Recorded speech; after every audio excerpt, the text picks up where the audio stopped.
This is episode 748 of the Rio Grande Foundation's Tipping Point, New Mexico. I'm Paul Gessing, president of the Rio Grande Foundation, New Mexico's free market think tank. You can find out more about the foundation at riograndefoundation.org. I am very pleased to be joined by Salim Furth.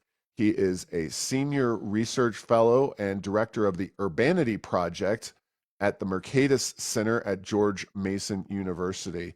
We're going to be talking in this show about housing policy in New Mexico specifically, and some of the policy solutions and obstacles to housing in our state and especially in our bigger cities. But before that, welcome to Tipping Point, New Mexico, Salim. Thank you, Paul. It's great to be with you today. Yeah, now just to set the grounds here, a gentleman named Alex Horowitz from the Pew Charitable Trusts connected us, Salim and myself. Alex has been quoted fairly heavily in New Mexico's media.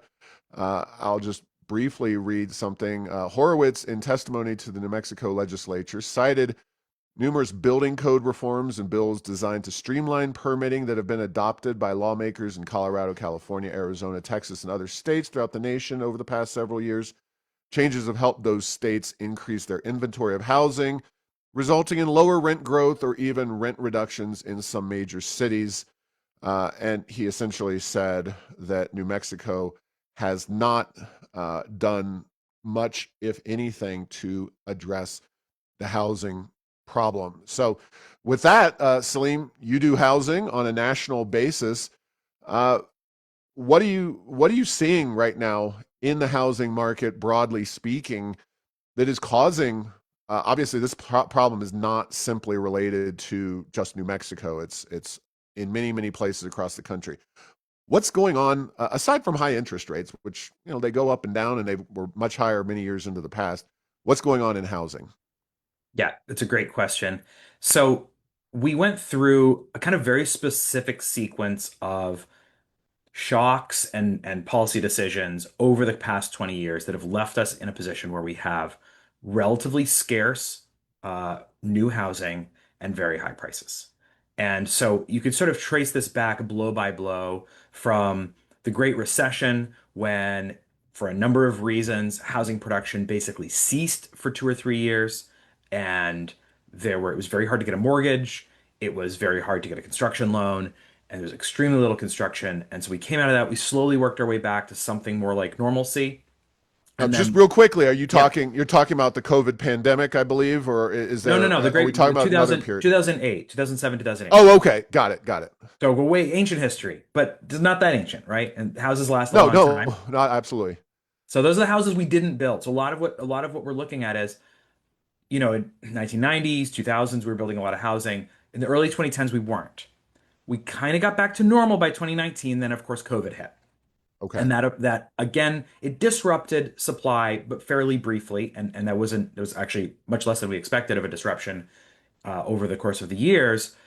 But it led to a huge increase in demand, right? The government was sending people checks. People were spending more time at home. So just like we all used more residential toilet paper into that 2020 than we did in 2019, we used more bedrooms. I'm working from home, which is, in 2019, I wouldn't have been taking this podcast in my house. We've normalized the idea that you're going to do a lot of your work days, if not all of them, in your own home for a lot of people. And that increased the demand for residential space. So we had a huge increase in demand, and supply, grew, but not nearly enough. And that's related to regulation. We'll get to that in a minute. Um, and then we had extremely low interest rates, which again also pushed up prices. And I kind of thought that when interest rates rose, prices would come back down. Maybe not all the way, but at least give up some of their gains. But they really didn't, or at least very little. And part of that was related to the inflation that the COVID era policies gave us. Washington spending a lot of money, sending money out the door to people. They thought that was a good idea. Um, and it's hard to know what would have happened otherwise, but what we did get was high inflation, and people are reasonably frustrated about that. And so we're kind of left in the situation where uh, although our wages have risen, housing prices have risen a lot more. And other things that were disrupted during COVID, there were supply chain disruptions in a lot of industries. Those seem to have come back to normal, and housing prices remain elevated. And now with the high interest rates, there's less building again because you have to get a construction loan. You need a mortgage to buy the house, but the builder needs a loan before that. And so you're kind of paying those interest rates twice, once when it's built, once when it's mortgaged. And so, interest rates affect housing a lot. And so now we're in a situation again where new deliveries are kind of down, regulation has not been reformed enough, and we're looking at a lot of money chasing not that many housing units, and prices are staying high. And number of people selling, right? So a lot of us are very lucky and have very low interest rates on our current homes, and so we don't want to sell.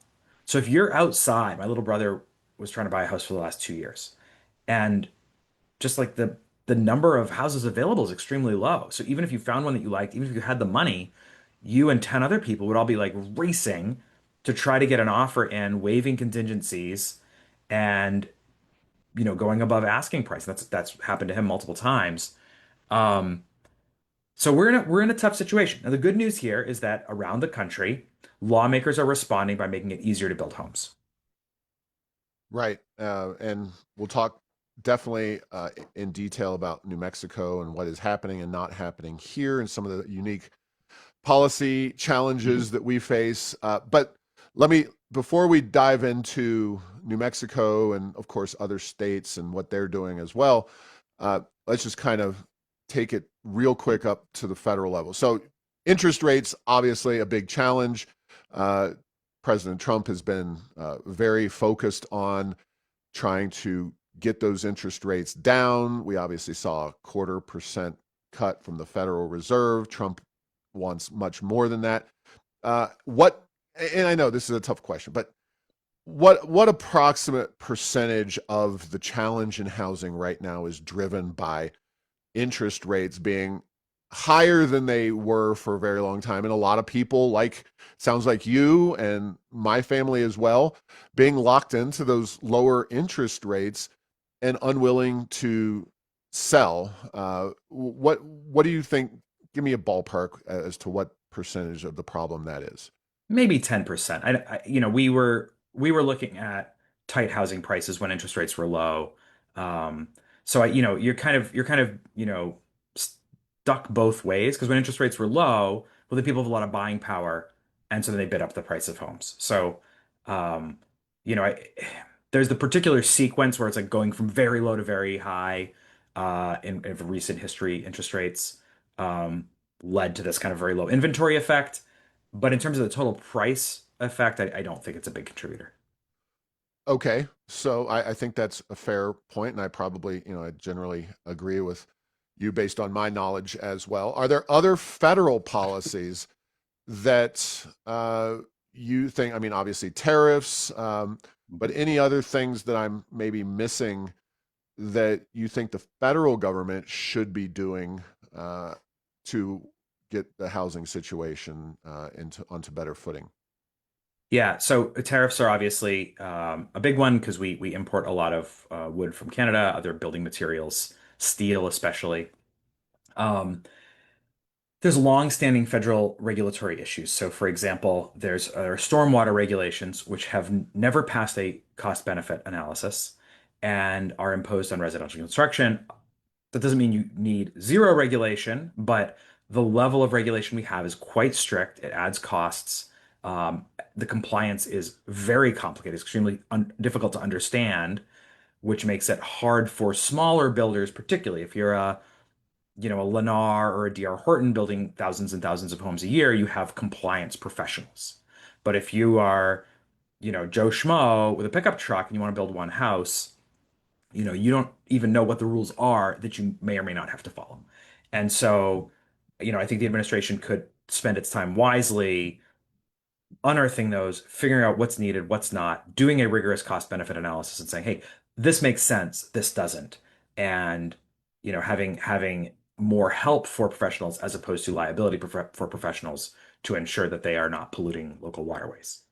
Um, that's one. And then, there's a big debate about immigration in the US. And, obviously, As a border state, you guys have that right in your faces.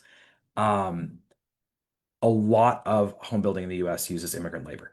And it is not an easy sell to say to get Americans for the wage rates uh, that are the going wage rates and have been for, putting up drywall, timber framing to come in and build single family homes.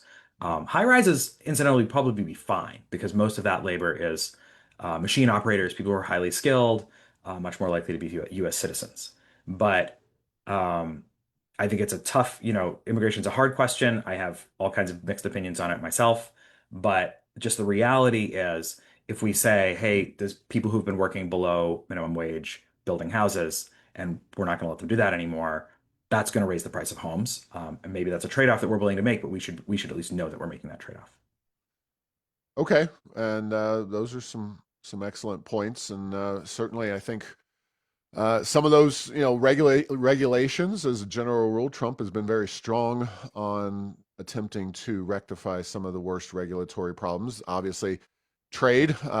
I'll reiterate that we at the Rio Grande Foundation disagree with the president on the tariffs and hope that that'll change very quickly. Obviously, it's going to the Supreme Court and it's going to be on its own timeline now, but I think those are some excellent points. But really want to talk to you about state level policies. And I know every state has its own challenges. And I'm sure you've looked at New Mexico, especially in anticipation of this conversation. But I'll throw a few kind of boots on the ground thoughts out to you as we get rolling. One is many states that I'm sure struggle with housing are fast growing states. New Mexico is not a particularly fast growing state population wise, despite our location here in the Southwest and our fantastic weather. It's just the reality. We're not seeing a massive influx of people, whether it's from other parts of the United States or other countries. Mhm. We do have a very unique gross receipts tax, which impacts housing in some unfortunate ways that we levy taxes on uh, home construction, and that's a problem. Uh, and then a year and a half or so ago, our governor, through an unelected board, adopted a set of regulations to mandate certain electric vehicle related uh, systems to be attached to houses and apartment buildings. And those obviously will increase prices as Right. well, alongside new building codes that apparently, and I'm not an expert in any way, shape, or form on building codes. Maybe you know them, but that those building codes were fairly costly as well. So, setting that table here in New Mexico, what are you seeing in New Mexico in terms of our problems and what can be done about them? Yeah, great. So I've had the privilege of coming out to New Mexico twice at the invitation of the Chamber of Commerce and talking to their members about housing policy and thinking about what a state strategy um, for housing would be. And their interest as a chamber is they want to put business on a strong footing. They framed it for me as, right now, and this is 2 years ago, New Mexico is making something like 25% of its revenues from oil and gas extraction, which is great, but is probably not going to last forever in that quantity. And so you got to set the state up, you use this, the 7 fat years to put yourself on a good footing where there are other lines of business and it's a good state to do business in. And obviously, the state has not in the long term succeeded in that.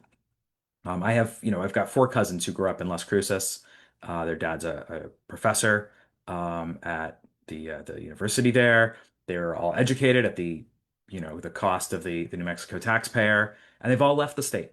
Um, they're smart, entrepreneurial, interesting young people, and they've all gone to Colorado, Utah, Arizona, North Carolina, other Sunbelt states where there are better opportunities, and also there's better housing. And I think that's part of, and this is what I was able to tell the chamber is part of what people choose for when they're looking at the combination, right? If am I going to move to Las Cruces? Am I going to move to Santa Fe?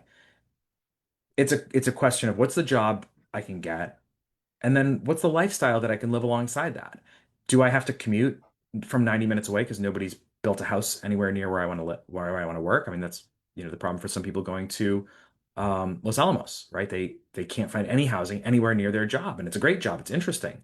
It's well paid, but their life is stuck, commuting on mountain roads.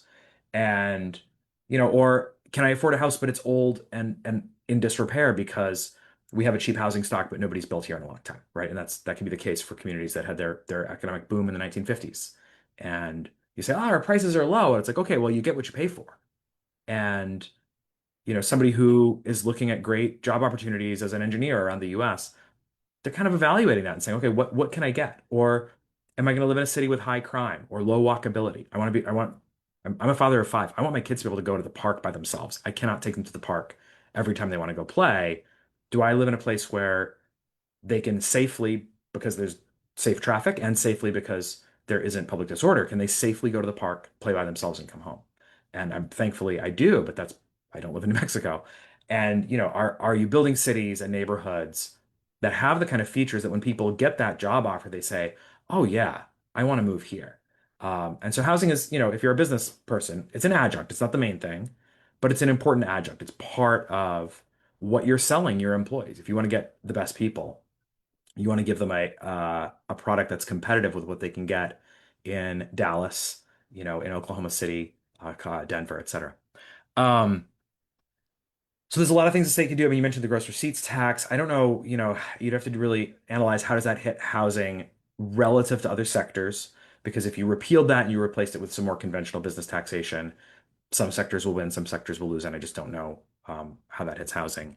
Well, you Um, mentioned the oil and gas boom, yeah, and we've been advocating for substantial tax reform, not just of the GRT, but reduction in income taxes.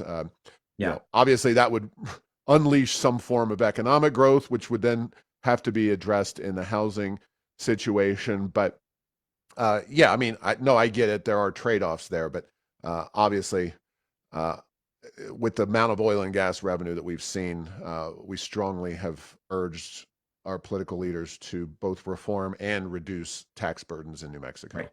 Right. Yes. You shouldn't need it on top of what you've got. Um, then look, the most regulation is happening at the local level. So you mentioned the electric vehicle mandate, which is right, like electric vehicles are fine and builders are smart, right? Builders know what their buyers want.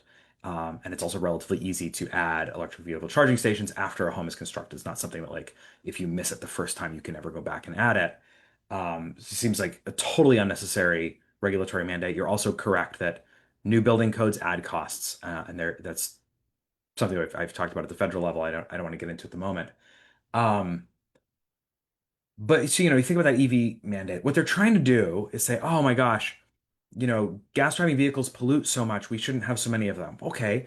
Well, why does every city in New Mexico mandate parking?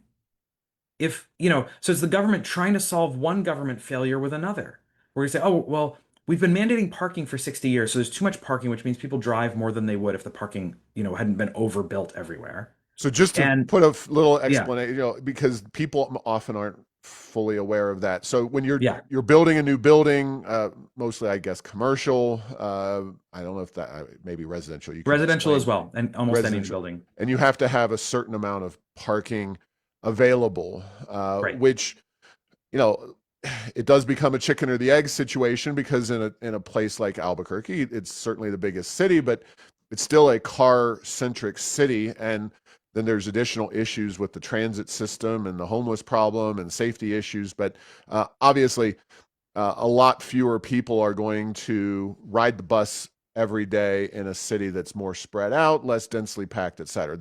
And these are regulations that mandate amounts of automobile parking, which tends to be surface parking, which means a lot of right. development that could happen is instead spread out and sprawl. Right. Or it's just, especially if you're building apartment buildings, it's just really expensive because you're spending Sure. $40,000 of space to build structured parking where you don't have land for a surface lot. And so you'll have places that mandate two car park spaces for a one bedroom apartment. And so if somebody lives there alone, they have their car and then they just have an extra parking space sitting there. I lived in a building like that. And so, there's a via negativa, like do less, not do more. And so if New Mexico officials are worried about, oh my gosh, we have too many gas guzzling vehicles on the road, okay, the first thing you can do is stop mandating parking. Like, let's start with doing a little bit less. And to instead say, well, we're just going to ignore that and then throw another mandate. So now we have two mandates. So you A, have to build more parking than people need because you never build less, right? If the mandates are too low relative to what the market wants, the builders just build more. It's not like they don't just build what the government says, they build the lesser of what the government says or what their market needs. So it can only ever increase the amount of parking. The market will provide it. And so now you've got some expensive parking spaces that were built that are sitting unused. And now you've got to say, well, we're going to put in some expensive EV charging equipment, which also some of it won't get used. And so now you've kind of doubly uh, put a mandate on builders, increase the price of new construction, um, and in the end, you're kind of like at best a wash on whatever they think they're doing with automobile emissions. Okay. A lot of good stuff there. Now, one effort that's been undertaken, certainly locally here in Albuquerque, and this was in Alex Horowitz and Alan Olivier. I guess he's also with Pew, but they wrote about efforts undertaken at the city of Albuquerque level to convert uh, these vacant office buildings that we have quite a few of, Hmm. especially in the urban core, to make them apartment buildings. And there's some challenges with that due to the way those buildings are built versus apartment buildings. Can you describe that a little bit and talk about the promise and the challenge of those kinds of conversions? Yeah, that's right. So this is a nationwide trend, right? Post-pandemic, we spend less time in our offices and more time in our homes, so there's more demand for homes relative to offices. And so lots and lots of cities are, encouraging developers to turn old buildings into new apartments. It's actually, I don't know how it is in Albuquerque, but nationally, it's mostly the suburban office parks. They were the lowest rent ones, so they've fallen to the point where the rent that they can command as offices is less than the cost of keeping the lights on, so it's not worth it. And so you say, okay, gosh, we got this suburban office park. What can we do with it? Well, some people will pay to live here. But you've got to convert it because people don't usually want to live in an office. They want to have not a bank of bathrooms in the center. They want to have a private bathroom in their apartment. They want to have a kitchen in their apartment, obviously. They want to have windows in every room. Offices are usually, built like giant, chicken warehouses where if you sit in a pod in the middle, you see nothing but fluorescent lights all day, which is maybe one reason why people don't choose to go into the office. Um, so, you've got these old buildings. They don't actually fit very well. And you can sometimes, especially actually with much older office buildings, the ones that were built when electric light was fairly expensive, so they mostly had external windows. So Philadelphia has had a lot of success, actually, mostly in the last 20 or 30 years, not especially post-pandemic, in converting some of those older office buildings to apartments. And they're the floor plate, the width and depth of the building is more similar to an apartment building. So Alex and I think you said Alan is his co-author on that. Their suggestion was to do dorm style living, which would help address the homelessness problem, right? So you'd have micro units, really bare bones, shared bathroom situations. So you keep those office style bathrooms and you turn the offices around the edge into small living units. And you say, hey, having a shared bathroom and shared kitchen aren't great, but it sure beats living in a tent. And so we can give people an opportunity to get off the street into a situation like this.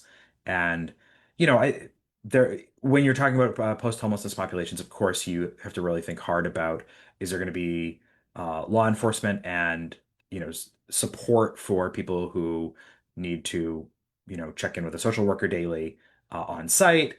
If it's people who are just at the edge of being able to afford their own place, maybe it's great and it can be a good step up. In Los Angeles, a huge number of college students live in their cars and shower in the dorms, or sorry, in the gym at school. I have a couple of friends who did this. Actually, a friend who did this in Arizona. And so you're talking about somebody like that. Boy, a micro unit in an old office building sounds like a great improvement on their situation. It's not for most people. It's also not clear that there's the market's going to pay for that. at a rate, people in that situation don't have a lot of money to spend. So that's probably if there's a nonprofit or a government agency that's trying to dispose of old property and get it back on the tax rolls, there's a sort of subsidized solution there. I'm a lot more excited about market solutions that can scale without subsidies, and that really comes down to loosening up local zoning. We talked about parking rules, but there's a lot of other rules, and New Mexico zoning, where I've looked at it in Albuquerque and Santa Fe and elsewhere, is really, really out of date and very restrictive of anybody's ability to build new housing. Well, let's talk about zoning. And obviously, we have, like you said, very restrictive zoning policies. There's a lot of people who fight tooth and nail about blocking views of the mountains, et cetera. And I totally get it, and it does change the fundamental nature of neighborhoods when somebody comes in and changes, or the zoning is changed, and you have a big new building come in, and it's an issue for sure. Are there ways to loosen up these restrictions in ways that don't get the NIMBY crowd at your doorstep, or is this pretty much a political kind of just you have to get more people on one side of the medicine ball than are on the other side of the medicine ball? Is There's there some of win-win? both. Yeah, there's some Okay, of both. So, with respect to vacant commercial space, the easiest thing to do is just go into every one of your commercial zones and make sure that it allows housing by right.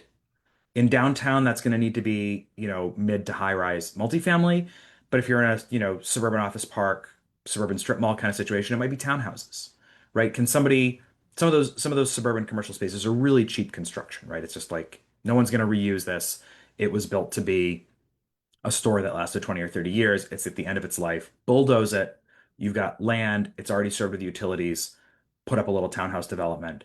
You don't want to waste your time trying to reuse this old structure. So make sure that all of those zones allow housing. That's the easiest.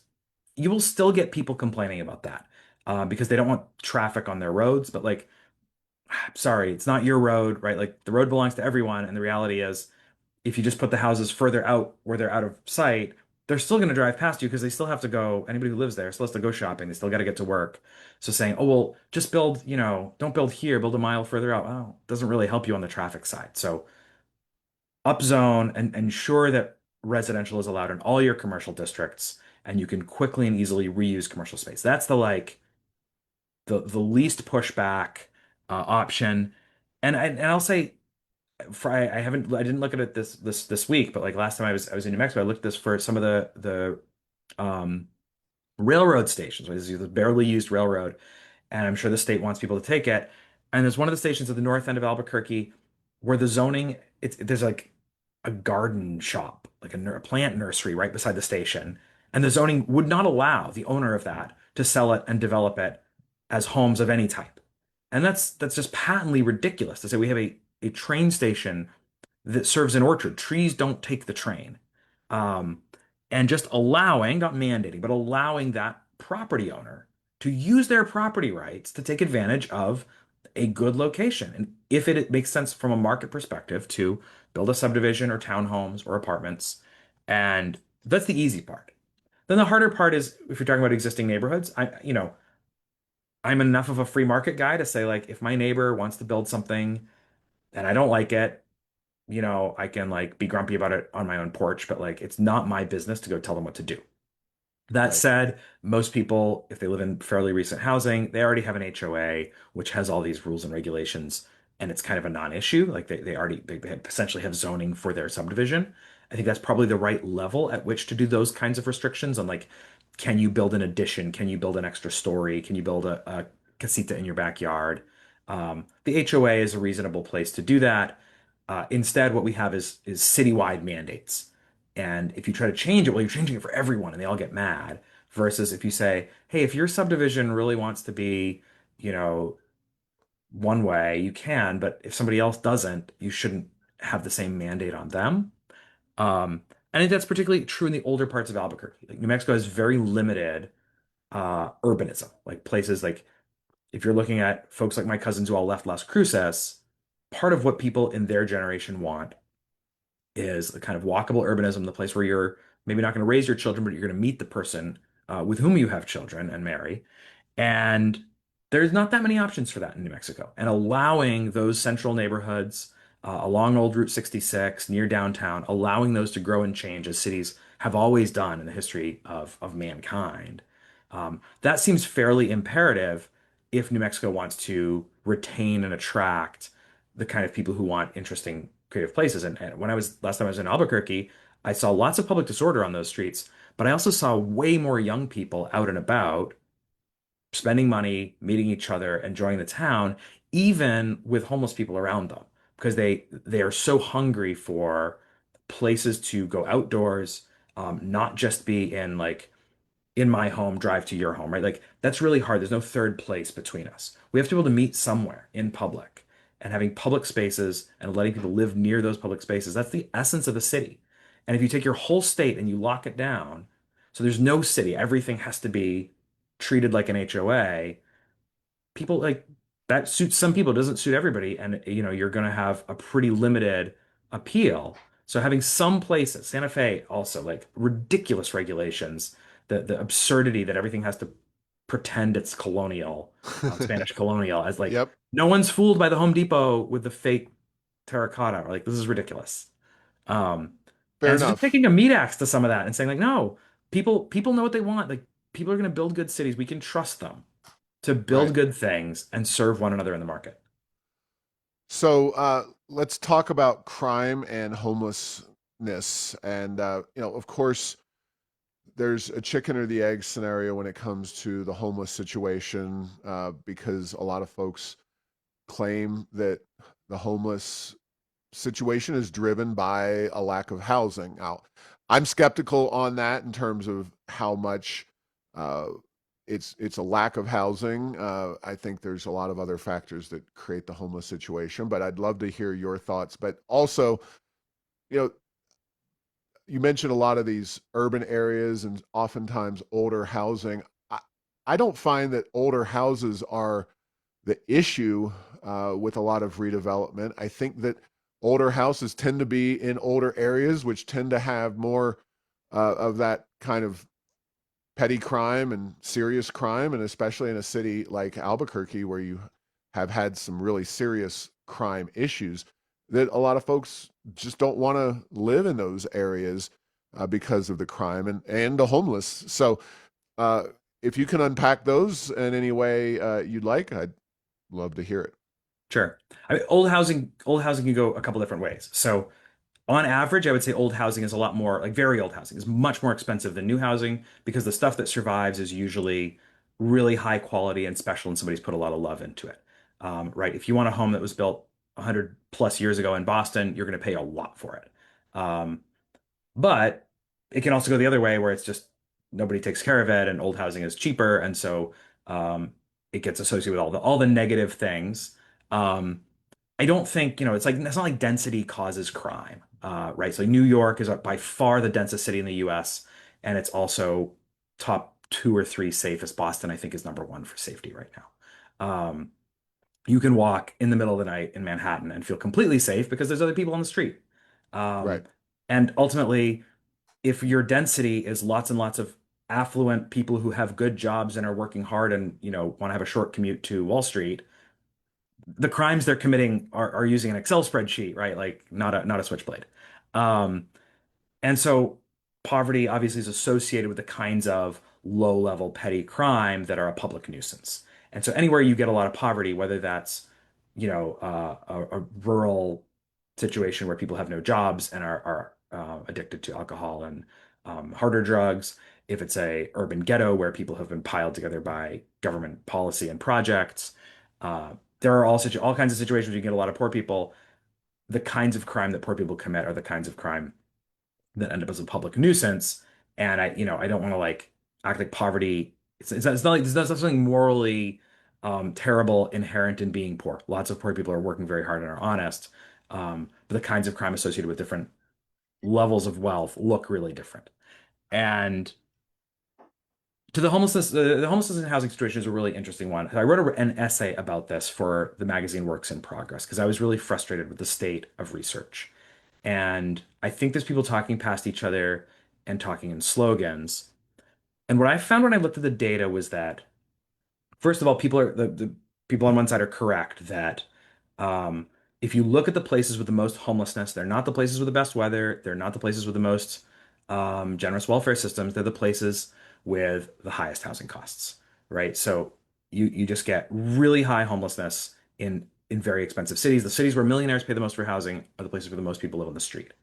And they're also the places where homelessness reaches people. I talked about my friends who've been college students and homeless, right? If you're in a moderate cost city, college students don't end up homeless, and people working cash registers at McDonald's don't end up homeless. They're not rich. They have a little bit of money. They can find a place to stay. Really expensive cities push normal people into homelessness. So I think that's the first point. Clearly, if you're talking about people who are like living in an RV and working 9 to 5, that's obviously a housing cost problem. Right.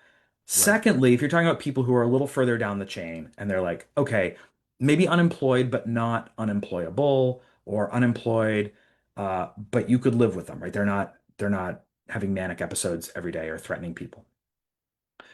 In cities that are lower cost, they end up living with family and friends, usually actually their parents, until their parents are until they are old enough that their parents are likely deceased. You see a lot of folks like that living with their parents. And if you look in the, data and you sort of identify single individuals who have basically no income, where do they live? They live with their parents. Sometimes with other family, sometimes with other people, usually other low income people. And so it kind of boils down to either they're getting a room for free from family, someone who loves them, or they're chipping together what little income they have and renting a place with some friends. And you can do that in a cheap city. So I went to grad school in Rochester, New York, which is a Rust Belt city. And that's how I lived. I paid $300 for a room in a house. And I lived in a neighborhood where there were students and then there were, kind of working urban poor. And that's how people lived, right? So you had these big old houses and people would sort of chip in or stay with their cousin or their parents and come in and out. And like that's how you stay off the street. If you're at the very edge of like, do you have enough money? In a city like Rochester, you can rent a room. And in a city like Los Angeles, you can't. It's just too expensive. Um, and so, this is what I think Alex and Alan were driving at with the micro unit proposal. But overall, to me, that's the link. Because when the first people arguing this, we're sort of arguing like, well, if you build enough housing, then everyone will be able to get their own apartment. And that's obviously not true. Even in a cheap city, getting a one bedroom standalone apartment is probably 700, 800, $900 a month. Um, it's not the standalone apartment. It's the room in a shared house. It's the do your parents or your grandparents or your uncle. Does somebody have space that they can say, "Oh man, you lost your job and you got kicked out of your apartment? Come stay with me until you get a new job." Most people who experience homelessness are only homeless for a couple months. My goddaughter was homeless for 2 days. Um, and just being able to fall back on those resources for that short amount of time, that's how people normally deal with it. And so what you see in a city like Albuquerque is the beginnings of a, you're not at LA levels of prices, but prices have gotten high enough and there's few enough options that for some people, when they run out of options, they end up on the street. Now, there's obviously there's this last population that even in the cheapest cities with the best run homeless services, they still end up on the street. They are, very deep into personal problems with substances or mental illness. And, that's a sort of a treatment and policing question, not a housing question. But you can let your resources be focused on them, right? So your ideal scenario is the police don't have to deal with the college student or the you know, a service professional who's making minimum wage. That person is housed, able to get to and from their job, um, and all of the resources that need to be focused on the homeless are going towards the people who have a real problem, and that needs to be addressed. And again, I have no expertise in like treatment or policing, et cetera, but I want those resources focused on the people who can't just deal with their own lives. Got it. All right. Well, we're coming close to the end here, but my last kind of area of subject that I want to talk about is just government housing in the sense of a lot of states, including New Mexico and our local government, there's a lot of government driven housing spending. And obviously, there's been housing projects and government involvement in providing Section 8 and all kinds of different things for many, many years. But it does seem to me that as this housing problem has taken hold, government has continued to expand and pour more and more money into it, at least here in New Mexico, here locally in Albuquerque. Um, that doesn't strike me. It certainly doesn't seem like it's been very effective. But if you could offer a few thoughts in terms of what an effective government housing policy might look like as opposed to what we've been doing with some of these government programs. Yeah, great question. Um, no, you're absolutely right. And in a lot of cases, especially when you're dealing with restricted supply, trying to fund people into housing is pushing on a string. Because every dollar you throw into vouchers or construction is just coming at the expense of sort of driving up prices for the people who don't get those vouchers. And so vouchers are a lot better than our congressional solution is low income housing tax credits. Those are just an abomination, and most of the money goes to lawyers. Only 30% at most reaches the end recipients, and that's to some extent at the cost of others. But so vouchers are better, but they still, if you have restricted supply through zoning and EV mandates and all the other things that we've talked about, uh, you've got more money chasing the same houses. Well, it's just going to raise the prices. And you've got ultimately, like, there's no solution to getting everyone a home that doesn't involve having as many homes as people who want homes. Right. So like that's the fundamentally it's a math problem. And so I'm much more excited about governments that have made it easier to build. So Texas this year said in their major cities, they have to allow residential construction in all commercial areas. They have to allow subdivisions in those same major cities, subdivisions down to, I think it was 2,500 or 3,000 square feet of lots, which is like a big townhouse lot or a small like cottage or small single family house lot, which is the point is to allow starter homes. If a builder wants to build starter homes, they should be allowed to. They shouldn't be mandated to have, um, mansion or McMansion size lots. Um, Texas did a bunch of other changes to make it easier to build and harder to block. It made it harder for the NIMBY crowd to block housing in Texas. In Arizona, they ran the same starter home bill. It didn't pass this year, but they've passed a number of other things. They I believe, passed a limit on parking minimums, which we also talked about. Um, Utah has taken a more consensus-driven approach where they basically give a menu to their cities and say, if you want the state grant funding to keep flowing, you have to pick from this menu which actions you're going to take. That's kind of gameable. Like the cities can kind of game that a little bit. So it's not great, but it's at least a start. They've also said that every city needs to allow accessory dwelling units, so casitas or basement apartments, mother-in-law suites, where they get called different names. But the idea is you could build another stove. Like that, fundamentally, that's the issue: is can you build a second stove in your housing unit legally? And you should be able to. You should be able to have a separate door and a separate stove. Which, guess what? If you have a cousin who is hard to live with and might end up homeless, it's a lot easier to let him stay on your property if he's got his own place versus if he's in your kitchen every day for breakfast. And that's all. They're also like AARP is actually a huge booster of these because they allow a number of solutions for aging in place or bringing your aging relatives to live with you. So states around New Mexico and the Southwest have done these at the state level.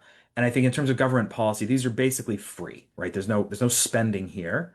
Um, it's hard politically because you've got to tell your cities, I'm sorry, we gave you the authority to regulate land use 100 years ago. Before that, cities couldn't regulate. They couldn't like say like you get to build this and you don't get to build it. Like that would have been considered unconstitutional in 1900. And we in the progressive era, the United States decided, no, what'd be great is if we gave local government the power to tell people what they can and can't do with their land. Um, and I know a lot of people like zoning, but like I'm not real enthusiastic with how it's turned out. And I don't think I'd go back to 1910, but I might go halfway back. And I might say, it's gone way too far. And you shouldn't have so many restrictions on what you can do with your land that you can't let your grandma live in your converted garage.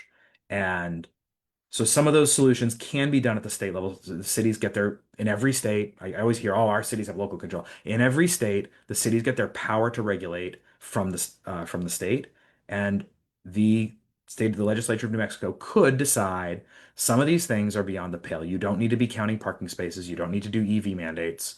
You don't need to count the number of stoves in a building. Um, there's real things like, okay, you can't build a power plant in a neighborhood. Sure, whatever. Nobody wanted to. Uh, but for reasonable uses of property, letting people do their own thing is actually a really good government policy. And the cities that have high quality, fairly affordable housing in the US, those are the ones that have the most freedom to build. And it's just a great vindication of free market economics. All right. Well, thank you, Salim. How can people find out more about your work on these issues? You can find us at mercatus.org, Mercatus. You can find me on LinkedIn. And yeah, it's been great talking to you, Paul. And I love New Mexico. I hope I get a chance to come back soon. Well, would love to have you. And if you do make it back, please let me know. And I appreciate all of this very important information. And it's great stuff. Hopefully, folks in Santa Fe and local governments alike are listening. Thanks for listening to this week's episode. Find all episodes at tippingpointnm.com or at the Rio Grande Foundation's YouTube channel. Subscribe to the show at Apple, Stitcher, or tell Google Home to play Tipping Point New Mexico. Thanks to Path 3 Marketing for producing this show.